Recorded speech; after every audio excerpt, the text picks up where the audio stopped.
Olá, meu amigo, minha amiga. Chegamos à quinta-feira. Estamos prontos para estudar a Palavra de Deus. É muito bom estar com você compartilhando esse momento.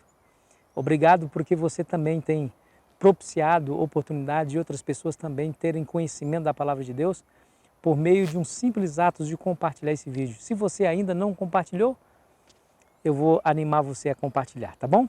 Para que essa onda do bem alcance mais pessoas e a Palavra de Deus seja multiplicada. Não o pregador não tem importância alguma, mas a Palavra de Deus tem um poder tremendo. Muito obrigado por que você compartilha. Se você ainda não se inscreveu no canal lá do YouTube, por favor, se conecte, se inscreva, acione o sininho para que quando os vídeos forem ali publicados, você seja notificado, tá bom? Vamos juntos, os que desprezam a autoridade. Eu quero dizer para você que o método que o Senhor usa para a educação dos seus filhos nessa terra é usar homens e mulheres que se aproximam dele, que tenham mais experiência na fé, que compreenderam os desígnios de Deus, mas que tenham uma vida santa e piedosa. Esses homens são usados por Deus e essas mulheres são usadas por Deus para a educação daqueles que têm menos experiência. Nós vemos isso por meio da história de Felipe e o eunuco, por exemplo, quando o Espírito pediu para que Felipe sentasse junto àquele carro, o carro do eunuco, e o acompanhasse. E ele o fez. Diz a Bíblia que ele estava lendo o profeta Isaías, mas não lhe compreendia o sentido. Felipe lhe perguntou: compreendes o que vens lendo? Como poderei compreender se ninguém me ensinar? Disse o eunuco.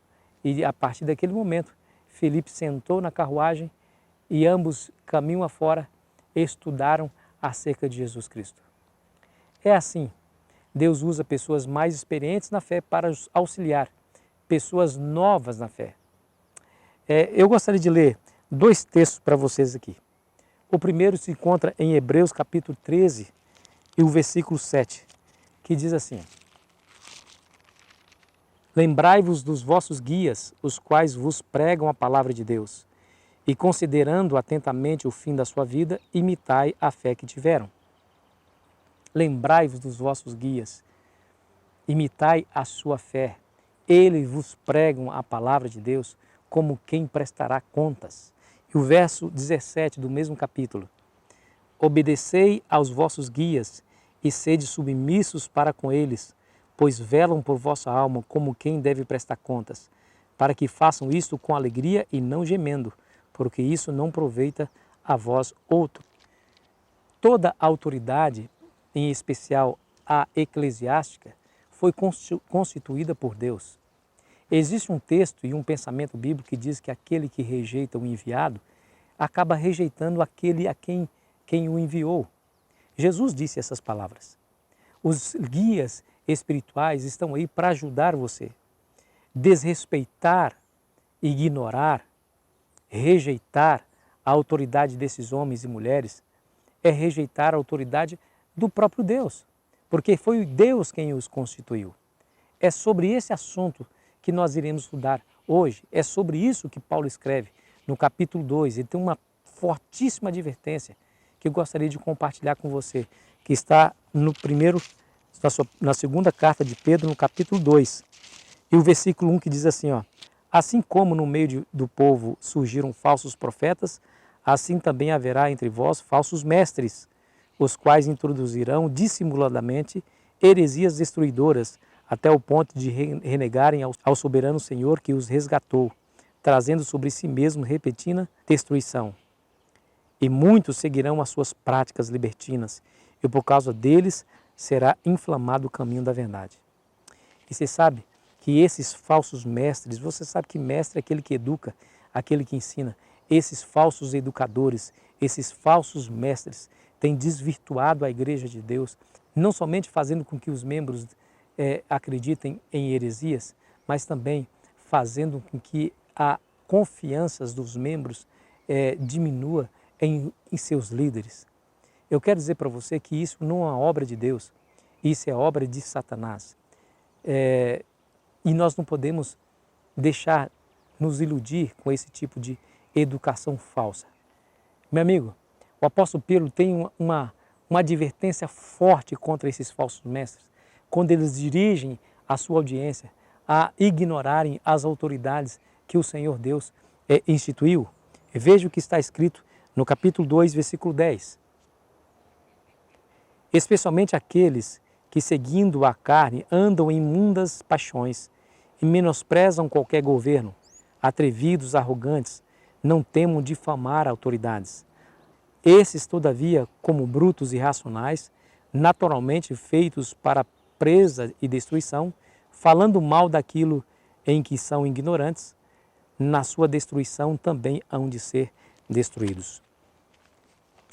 Meu amigo, minha amiga, essa é uma dura advertência. O Senhor tem em alta conta aqueles homens e aquelas mulheres que Ele escolheu.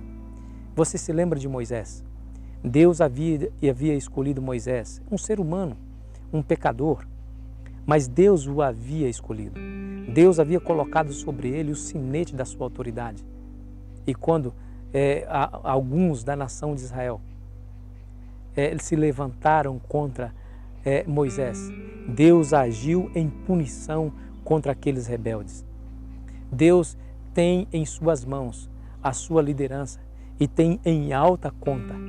Nós não devemos submissão cega a nenhum líder, mas desde que esse líder se aproxime de Deus e lhe é obediente, devemos submissão a eles, lado a lado, ombro a ombro, conselhando-nos mutuamente, assim haveremos de ser beneficiados. O Senhor Jesus, Ele tem uma hierarquia na sua igreja. E essa hierarquia criada por Ele precisa ser obedecida. Se é verdade que os governos do mundo foram instituídos por Deus, tanto mais verdade em relação à sua igreja. Aquele que se levanta contra os seus líderes, contra as autoridades instituídas por Deus, estão se levantando contra o próprio Deus? Repetindo o que eu falei atrás, Jesus disse que aquele que rejeita o enviado, rejeita aquele a quem o enviou. Que eu e você sejamos homens e mulheres com discernimento claro, para saber quais são os líderes que estão presentes em Deus, que fazem a vontade de Deus, que são fiéis a Deus, para sermos submissos a eles. E assim fazendo, eu tenho certeza que nós estaremos sob a bênção e a proteção divina. Faça isso hoje. Leve no coração essa palavra e obedeça e seja submissa aos líderes espirituais, quando esses são submissos ao próprio Deus. Que Deus abençoe. É meu sincero desejo de oração. Oremos. Pai, muito obrigado, Senhor, porque estivemos aqui na Tua Palavra, estudando sobre esse assunto tão delicado. Abençoe os seus filhos e filhas, Senhor, para que eles entendam os seus desígnios e propósitos nessa terra para a sua igreja. Devemos submissão aos nossos líderes, quando esses estão em submissão ao Senhor, em fidelidade ao Senhor. Não precisamos temer e não precisamos ignorar esse fato, porque assim estaremos seguros, sendo guiados por eles para ir mais perto a Jesus. Que a nossa igreja seja uma igreja unida, uma igreja forte. Com esse pensamento, pedimos humildemente em nome de Jesus. Amém. Foi muito bom estar com você mais uma vez. Eu estou te esperando e esperando ansiosamente amanhã para nós continuarmos o estudo que começamos no início da semana. Que Deus te abençoe e aproveite bem o seu dia.